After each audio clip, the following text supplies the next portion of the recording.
Capítulo 12. Casos tempranos de muerte o enfermedad en relación con otras influencias reencarnatorias.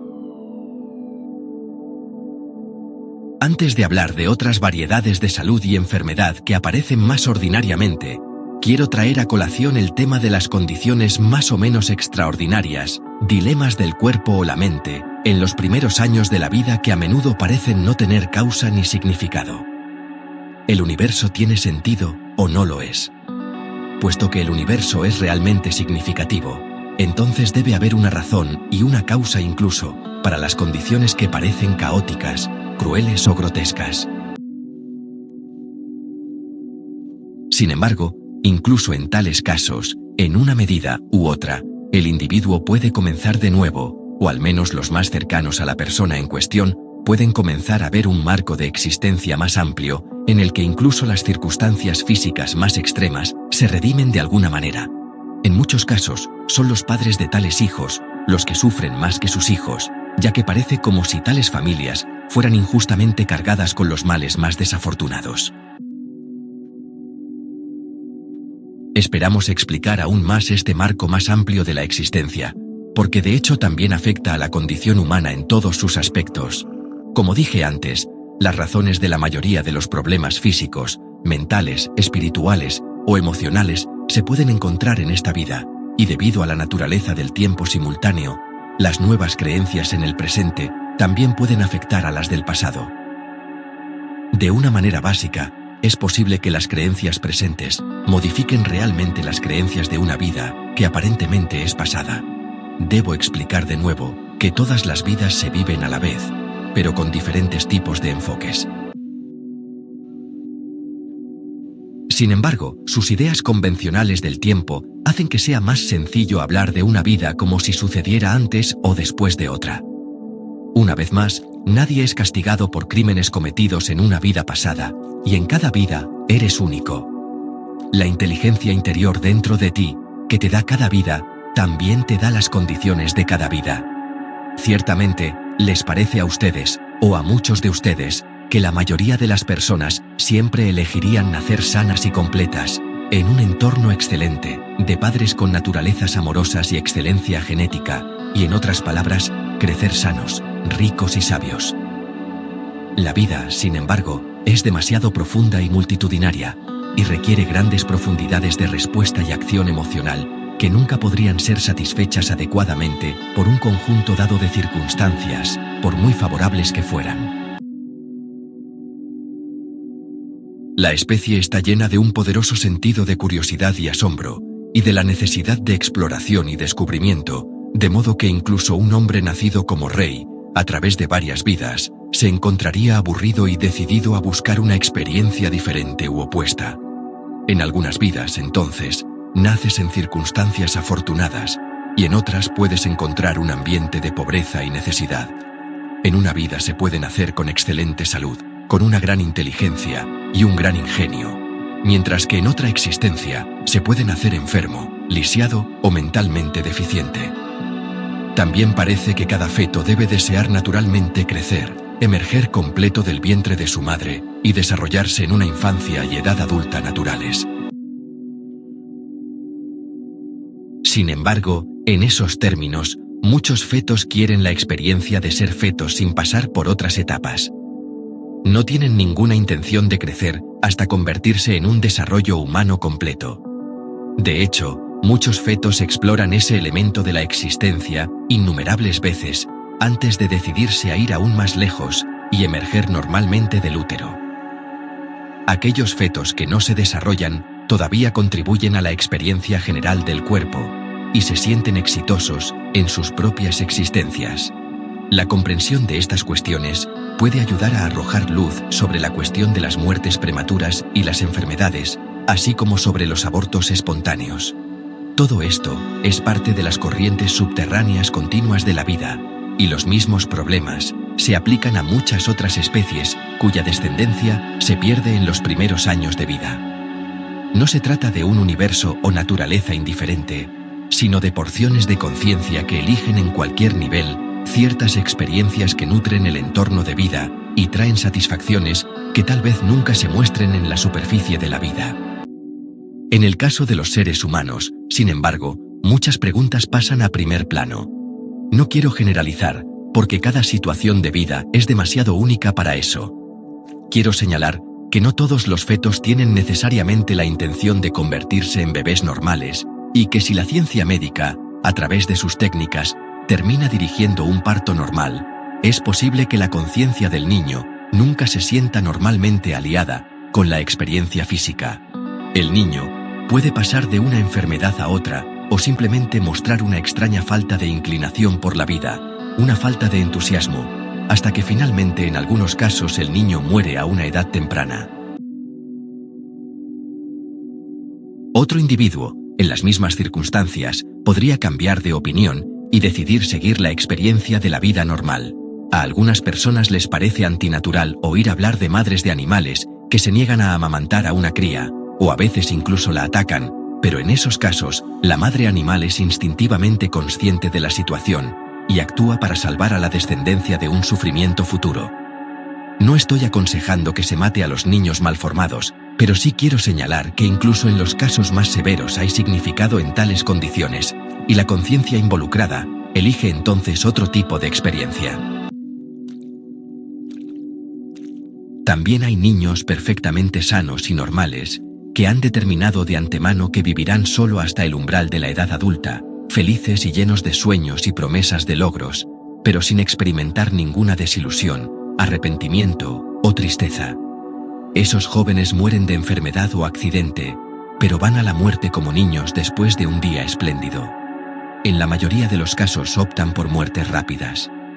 De una forma u otra, estos niños pueden tratar de describir sus sentimientos a las personas más cercanas a ellos, a fin de amortiguar el impacto. Por lo general, estas personas no son suicidas en términos convencionales, aunque pueden serlo. Tal vez las mayores variaciones en el comportamiento humano se manifiestan en los estados mentales, y por eso los padres tienden a sentirse más aplastados y abatidos si alguno de sus hijos resulta ser lo que generalmente se considera como deficiente mental. En primer lugar, el término es un juicio emitido por otros, y una personalidad particular puede sentirse bastante cómoda en su propia percepción de la realidad, y solo se da cuenta de la diferencia cuando se enfrenta a otros. La mayoría de estas personas son bastante pacíficas, en lugar de violentas, y su experiencia emocional puede abarcar matices y profundidades desconocidas para las personas normales. Muchos simplemente perciben la realidad desde un enfoque diferente, sintiendo un problema en lugar de pensar en él. En realidad, todas las variaciones genéticas aparentemente erráticas, que a menudo surgen en el desarrollo humano, son vitales para la elasticidad de todo el sistema genético. No sería beneficioso, por ejemplo, tratar de eliminar esos rasgos genéticos aparentemente desafortunados y divergentes. El sistema físico se volvería demasiado rígido, perdería el poder de su diversidad natural, y finalmente, llevaría a un callejón sin salida a la supervivencia humana. Sin embargo, no hay peligro de esa posibilidad, ya que sería casi imposible realizar tal tarea, incluso con las tecnologías más desarrolladas, y de hecho, el solo intento de hacerlo podría desencadenar inmediatamente una respuesta por parte de todo el sistema genético, de modo que aparecieran nuevas divergencias con mayor frecuencia como compensación. Hay individuos que eligen de antemano, en una vida u otra, aceptar una herencia genética tan divergente, por sus propias razones, a menudo para experimentar la vida desde uno de sus aspectos más singulares, y a veces para fomentar el crecimiento de otras habilidades que de otro modo no se producirían. La conciencia humana normalmente experimenta amplios ritmos, diferentes estados de conciencia, y su asombrosa flexibilidad depende en parte de su falta de rigidez, sus propias inclinaciones espontáneas y su capacidad para la curiosidad, el asombro, el descubrimiento y la emoción. No se nota con demasiada frecuencia, pero muchas de las llamadas personas mentalmente deficientes poseen sus propias habilidades de aprendizaje únicas, es decir, a menudo aprenden lo que aprenden de una manera diferente a la mayoría de las otras personas. Muchos poseen habilidades que no son descubiertas por otros, que son muy difíciles de explicar. pueden utilizar productos químicos de una manera diferente a como lo hacen otras personas en el proceso de aprendizaje en sí. Algunos incluso pueden tener una comprensión superior del espacio físico y psicológico.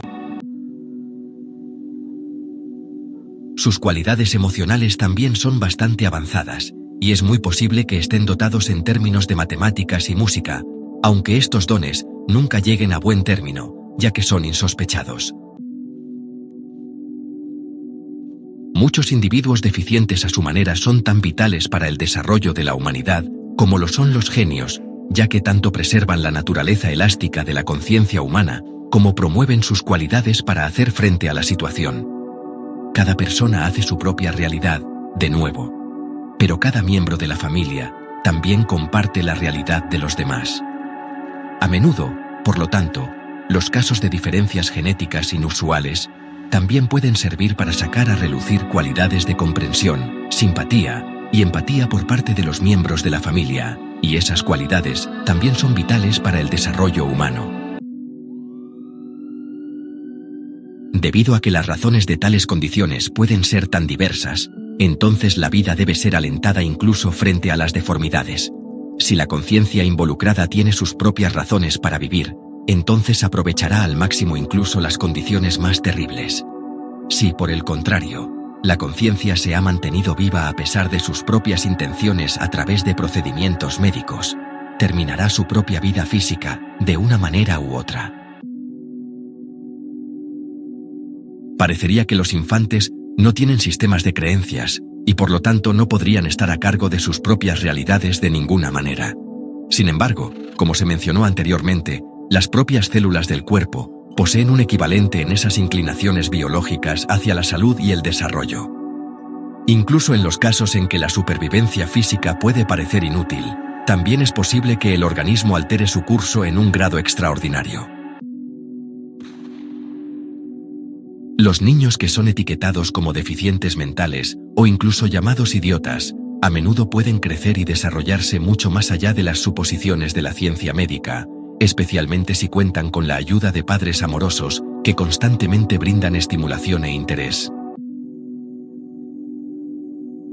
Esto no quiere decir que todos esos niños deban ser atendidos en casa, o que los padres deban sentirse culpables si se ven obligados por las circunstancias a colocar a sus hijos en una institución. La intuición de los padres, sin embargo, a menudo dirigirá el curso más apropiado en cada caso individual. Si se entiende que realmente hay una razón detrás de tales circunstancias, entonces, esa comprensión por sí sola puede ayudar a aliviar la carga de los padres y ayudarlos a decidir qué decisión tomar en su propio caso particular. Cada vida influye en la vida de la otra, y una parte de la personalidad retiene la memoria no solo de vidas pasadas, sino también de vidas futuras. Cuando se emprenden estudios sobre la reencarnación, en ocasiones la gente recuerda algún caso de experiencia de vidas pasadas, pero las ideas convencionales del tiempo son tan fuertes que la llamada memoria futura queda oscurecida. En otras palabras, el yo interior es consciente de todas tus existencias. Ve dónde y cómo encajan sus muchas vidas. Es solo porque estás tan orientado hacia afuera desde el nacimiento, que este yo interior a veces puede parecer extraño, o distante, y sin relación con el yo que conoces. Sería imposible ser consciente de todos los detalles infinitesimales que existen incluso en una vida. Tu conciencia estaría tan llena y desordenada que serías incapaz de tomar decisiones o de usar el libre albedrío. Y, bueno, sería aún más difícil tratar de manejar la información de muchas vidas a la vez. En sus términos, eso toma tiempo para pensar, y usted estaría tan atrapado en el pensamiento mismo que la acción sería imposible. El conocimiento interno de todas sus vidas, desde su punto de vista, está en la misma categoría que los procesos automáticos que subyacen a su existencia. Es decir, conoces tus otras vidas, básicamente, de la misma manera que sabes respirar o digerir tus alimentos. Se trata de un tipo diferente de conocimiento. Esto no significa que todo el conocimiento consciente acerca de tus propias existencias reencarnadas esté para siempre más allá de ti, porque a través de varios ejercicios puedes aprender a recordar parte de esa información. Significa, sin embargo, que eres innatamente consciente de todas tus existencias, y que el conocimiento adquirido en una vida se transfiere automáticamente a otra, ya sea que esa vida sea presente, pasada o futura. Por lo tanto, puedes estar probando muchos tipos diferentes de experiencias, a veces dotándote de superatributos y fuerza, confiando en los poderes del cuerpo por encima de todas las demás consideraciones, mientras que al mismo tiempo, en otra vida usas y desarrollas habilidades mentales inusuales, disfrutando de los triunfos del pensamiento creativo, mientras ignoras en gran medida la agilidad y la fuerza del cuerpo. No quiero insinuar que necesariamente se trata de tipos opuestos de comportamientos, ya que hay infinitas variaciones, cada una única, a medida que la conciencia se expresa a través de la sensación física e intenta explorar todos los ámbitos posibles de la existencia emocional, espiritual, biológica y mental. Quiero enfatizar que dentro de cada vida opera el libre albedrío completo, una vez que se establecen las condiciones de esa vida. Es decir, si has nacido en circunstancias pobres o deprimidas, entonces el libre albedrío no alterará las condiciones de ese nacimiento. Puede ayudarte a hacerte rico en la vida adulta a través de las decisiones que tomes. Debería ser útil, y ciertamente algo reconfortante, darse cuenta de que incluso las condiciones de nacimiento desafortunadas no fueron forzadas sobre ustedes por algún agente externo, sino elegidas en los niveles internos de su propia realidad. Lo mismo se aplica a casi cualquier situación. La religión tiene algunas ideas que están en completa oposición entre sí con respecto a la naturaleza del sufrimiento en general. Algunos creen que el sufrimiento es un castigo enviado por Dios por pecados pasados o presentes, o incluso por omisiones, mientras que otras escuelas religiosas insisten en que el sufrimiento es enviado por Dios como evidencia de su amor particular por el individuo involucrado. Es necesario que Dios te ame mucho, porque te envió mucho sufrimiento. Esa observación, y otras similares, se hacen a menudo a personas enfermas. Se supone que la idea es que el sufrimiento es bueno para el alma. Es una forma de expiar los pecados de uno, y de alguna manera se da a entender que tal sufrimiento en esta vida será más que compensado en el cielo. Tales conceptos alientan a los individuos a sentirse como víctimas, sin ningún tipo de control sobre las condiciones de sus propias vidas. En cambio, debe darse cuenta de que, por muy incómodo que sea el sufrimiento, de alguna manera tiene un significado en el contexto de toda su existencia, una vez más, que no fue impuesto sobre usted por alguna fuerza o naturaleza exterior injusta o indiferente. Hasta cierto punto, ese tipo de comprensión puede ayudar a aliviar el sufrimiento mismo, hasta cierto punto. Tampoco estoy abogando por un enfoque fatalista, que diga más o menos, he elegido tal o cual condición desafortunada, en algún nivel que no entiendo. Y por lo tanto, todo el asunto está fuera de mis propias manos. No hay nada que pueda hacer al respecto. Por un lado, de nuevo, casi todas las situaciones, incluidas las más drásticas, pueden cambiarse para mejor hasta cierto punto, y el mero intento de hacerlo puede aumentar la sensación de control de una persona sobre sus propias circunstancias. Esto no significa que esas situaciones adversas se puedan cambiar de la noche a la mañana en términos habituales, aunque idealmente eso también es posible, sino que la sensación de control sobre la propia vida fomenta todas las propiedades curativas mentales y físicas. En términos de empezar de nuevo en ese punto, lo principal que hay que recordar es no esperar demasiado y demasiado rápido, al tiempo que se reconoce que las curas instantáneas son, de hecho, probabilidades. Una vez más, los juegos mentales, la inserción del humor y la diversión, son extremadamente valiosos, para que no te esfuerces demasiado. Algunas personas se esfuerzan demasiado por ser espontáneas, mientras que otras tienen miedo de la espontaneidad misma. El conocimiento de las vidas reencarnacionales se mantiene espontáneamente, y puedes recibir profundas percepciones de ese conocimiento. Esto ocurre cuando no lo estás buscando, sino cuando estás lo suficientemente familiarizado con todo el concepto, como para darte cuenta de que ese conocimiento está disponible.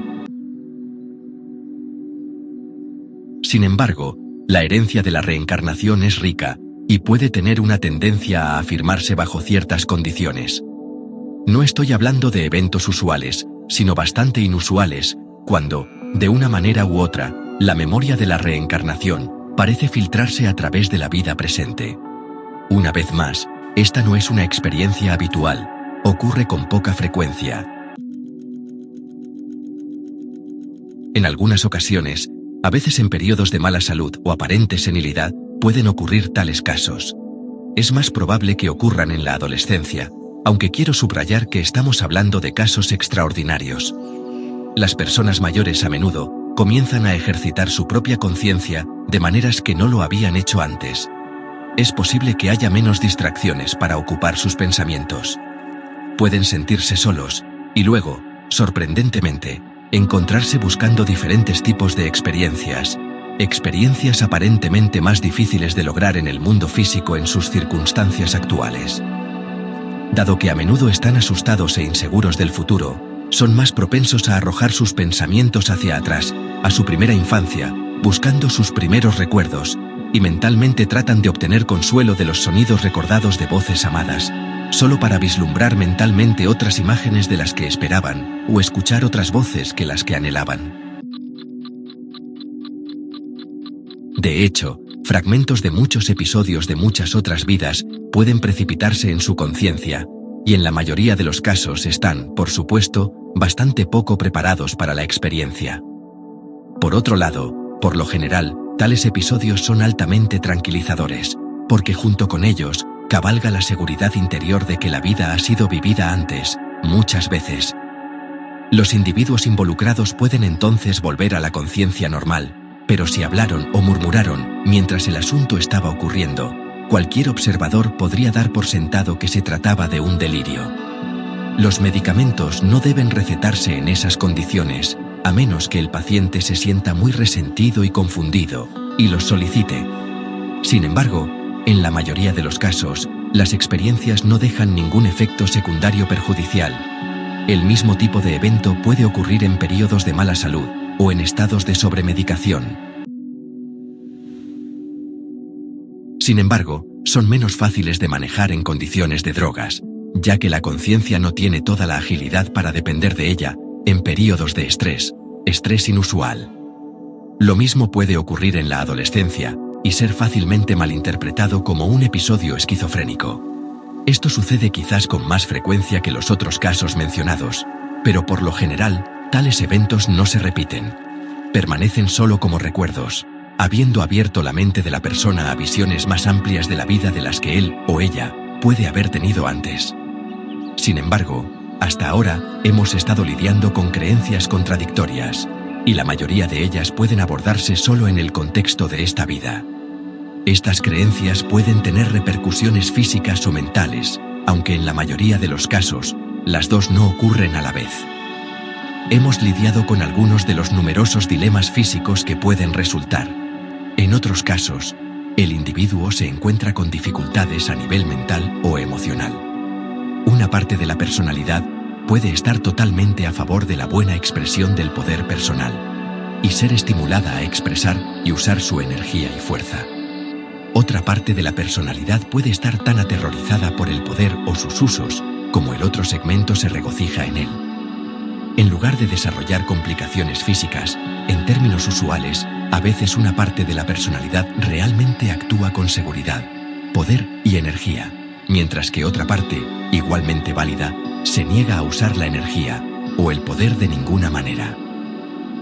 Las ideas son tan opuestas y tan iguales adversarios que la personalidad consciente apenas puede soportar darse cuenta de ambas a la vez. En tales casos, mientras una parte de la personalidad se expresa a sí misma y está al mando de las habilidades conscientes usuales, la otra porción yace aquiescente, latente e inexpresada. El individuo puede actuar con un propósito, con poder, energía y fuerza, durante periodos de tiempo variables. Entonces, a veces, sin previo aviso, la parte asustada e inactiva de la personalidad se apoderará de las capacidades normales de la conciencia, actuando deprimida, taciturna y comunicándose muy mal con los demás. una parte de la personalidad llevará a cabo un comportamiento consciente, ir a trabajar, ir de compras o lo que sea, mientras que la otra parte de la personalidad no recordará haber realizado esos actos en absoluto. Tomemos un caso hipotético. Llama a Norma A, la parte asertiva de la personalidad, y a Norma B, la compañera pasiva.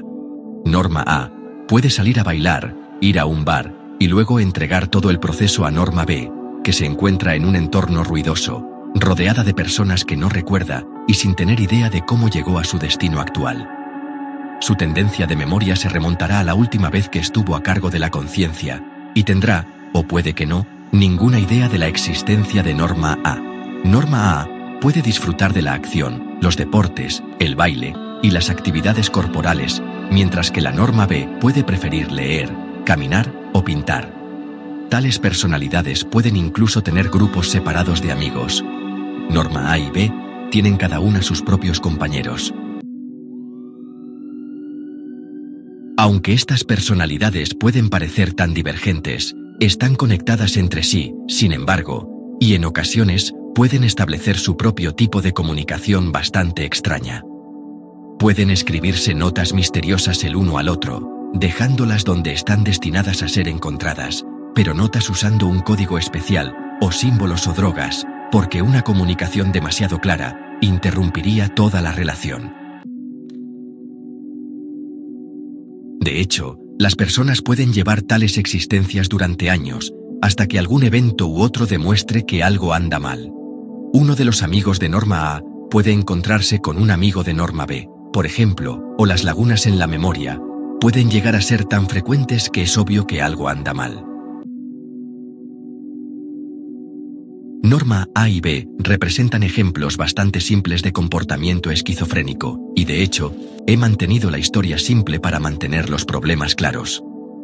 Norma A puede convertirse en una personalidad cada vez más asertiva o beligerante, incluso mostrando tendencias violentas a veces, mientras que, por otro lado, Norma B puede volverse aún más tímida, deprimida y solitaria. En otros niveles, sin embargo, cada uno es muy consciente de la presencia del otro, y en esos niveles reaccionan a las actividades del otro. Esto significa, por supuesto, que todo el proceso de amnesia, independientemente de lo perfecto que parezca, es superficial. He usado las diferentes creencias sobre el poder como ejemplo, pero cualquier creencia puede estar involucrada si ella y su opuesto se mantienen en casi el mismo peso. Una parte puede creer que el sexo es natural y bueno, mientras que la otra parte cree vehementemente que el sexo es malo y depravado. Joe A puede ser un excelente esposo, sostén de la familia y padre, un asistente a la iglesia que cree en la belleza y la bondad del sexo. Joe B puede sostener el punto de vista opuesto con mayor intensidad, que el sexo es al menos malo, tal vez enviado por el diablo, y por debajo de la dignidad de un buen hombre. En la parte superior, Joe A puede ir a la iglesia con frecuencia, ser amable y considerado con su familia, y por ejemplo, volver a casa del trabajo todas las noches para cenar. Puede llevar una existencia fructífera y lograda durante diferentes periodos de tiempo. Entonces, sin embargo, tal vez sin previo aviso, puede negarse repentinamente a hacer el amor con su esposa, volverse hostil con sus hijos, detenerse a tomar unas copas después del trabajo, antes de cenar, o incluso comenzar a ver a una prostituta, o comenzar una aventura, a menudo con una mujer que considera inferior a su propia posición. Joe A puede sorprenderse bastante al descubrir botellas de whisky tiradas en los cajones de su cómoda, cuando él mismo apenas bebe licor. Joe B puede de repente volver en sí en una habitación extraña, en una posición comprometedora con una mujer que ciertamente le parece que nunca ha visto antes en su vida. Por otro lado, Joe B puede encontrarse en medio de un picnic familiar u otra reunión, eventos que lo aburren y desagradan, o peor aún, es posible que ni siquiera recuerde a su familia. Sin embargo, cuanto más complicados se vuelven estos dilemas, más difícil es mantenerlos en secreto, porque sus mismas complicaciones multiplican las posibilidades de descubrimiento. Y hay, por supuesto, variaciones. Joe B, mientras bebe, podría ser enviado de repente de vuelta a su yo, Joe A. Los tipos de comunicación pueden ser muy singulares y desconcertantes, desde códigos numéricos hasta versos sin sentido, o la audición de voces imaginarias, que sirven para recordar a una parte del yo, que también hay otra personalidad aparentemente extraña, involucrada en su existencia. En muchos casos pueden estar involucrados sentimientos muy fuertes de persecución y paranoia, pero estos serán discutidos en el capítulo siguiente. En el tipo de comportamiento esquizofrénico que acabamos de discutir, la hipnosis se usa con frecuencia como terapia, a menudo en un intento, no solo de presentar los dos niveles de la personalidad entre sí, sino también de descubrir el momento en que originalmente se separaron de esa manera. Si bien la hipnosis puede ser de un valor considerable, en manos de un excelente hipnotizador profesional, todavía tiene serios inconvenientes como tratamiento en estas condiciones. Debido a su propia naturaleza, la hipnosis puede terminar segmentando aún más la personalidad. Bajo este tipo de terapia, a veces parece que se descubren nuevos fragmentos de personalidad menores, pero es muy posible que estos sean creados por la propia terapia. Es obvio que el hipnotizador quiere curar a su paciente, y todas las formas de esquizofrenia son intelectualmente intrigantes. A los segmentos de la personalidad que están implicados se les presta gran atención, y pueden apoderarse de esa atención, buscando formas de deslumbrar aún más al hipnotizador, y al mismo tiempo, sabotear la recuperación. Es muy difícil abordar cualquier personalidad que esté en prominencia durante la hipnosis, convencerla de la preocupación y el interés del terapeuta, al tiempo que le hace saber que en otros niveles es muy consciente de la existencia de sus otros segmentos. Las personas con dificultades esquizofrénicas a menudo disfrutan de los juegos de palabras y los rompecabezas, por lo que pueden usarlos para confundir a cualquier terapeuta. El mero hecho de que una persona considere cualquier tipo de terapia significa que está preparada para afrontar un reto considerable. Se puede plantear a cada segmento de la personalidad, entonces, que será todo un desafío para que cada uno tomar conciencia del otro. Podrías comparar la situación con la de alguien que ha estado separado de una hermana o hermano durante años, explicando, sin embargo, que la separación es psicológica y no física. En cierto modo, todas estas actividades son variaciones de otras. En lugar de formar tales yoes segmentados, otra persona, como se mencionó anteriormente, podría disfrutar del uso del poder, pero estar tan asustado de él que experimente un episodio epiléptico en lugar de uno esquizofrénico. Antes de volver a la discusión de otros dilemas físicos, discutiremos algunos otros eventos psicológicos inusuales y sus conexiones con creencias conflictivas.